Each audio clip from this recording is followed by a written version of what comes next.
everyone, my name is Talia Henderson and I have with me today Nyla Johnson. And today I will be discussing diabetes and its effects on the Black community, as well as interviewing and asking Nyla some questions. So Nyla, do you know what diabetes is? Yes, I know somewhat of it, but I don't know the full definition of it. All right, well let's talk about it. Diabetes is a chronic condition that affects how your body turns food into energy.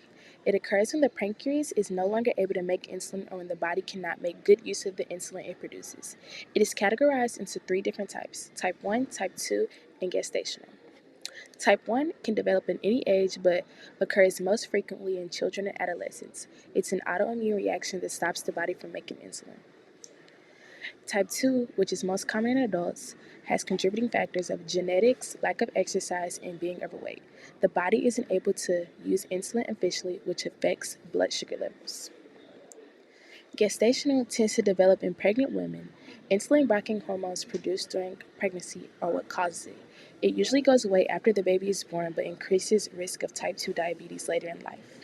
All right, now that you know what diabetes is, do you know the percentage of African Americans who are diagnosed with diabetes? No, I do not. Oh wow, let's get into that as well. African Americans have a high risk for type 2 diabetes.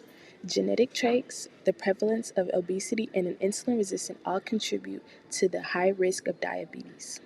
Nearly 13% of African Americans over the age of 20 have diabetes, which is around 3.2 million people.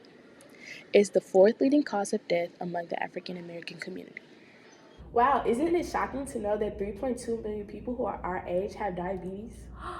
Oh my gosh. And even crazier to know that we're at a higher risk just because of our ethnicity. Oh my gosh. Yeah.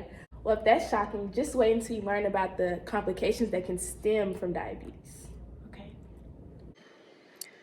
Diabetes can lead to cardiovascular disease, nerve damage, kidney damage, eye damage, foot damage such as amputation, skin damage such as fungal infections, hearing impairment, and Alzheimer's disease. Now that we've discussed diabetes and what it can lead to, let's talk about some prevention and other methods to maintain a healthy lifestyle with diabetes. Preventing and maintaining a healthy life with diabetes. Maintaining a healthy weight, controlling blood pressure, working with a dietitian to maintain a healthy diet, limiting soul foods, which are very prominent in the Black community, and engaging in exercises activities consistently. All right, now I hope you were able to gain some interesting and knowledgeable facts about diabetes, and I hope that you spread awareness to others about diabetes. Yes, I will. Now that I've gave a little background information about diabetes, I will now go into more details about the importance of spreading awareness for diabetes. Growing up with a diabetic parent, I've been able to witness firsthand how people deal with diabetes on a day-to-day basis and how it affects them on the daily. Diabetes, when not treated right, can be an uphill battle. It's hard to just eat healthy because some fruits and vegetables actually do more harm than good for people who deal with diabetics, such as apples, bananas, cantaloupes, cherries, avocados, grapes, strawberries, and many more. I will insert a clip of the many other foods that aren't good for diabetics.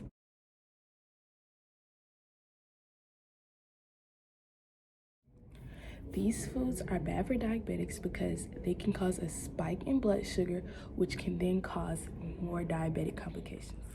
The complications that can stem from diabetes makes living a healthy life even harder.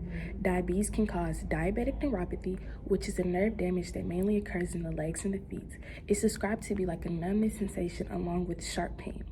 For diabetics who deal with this, it makes it hard for them to engage in exercise and other physical activities.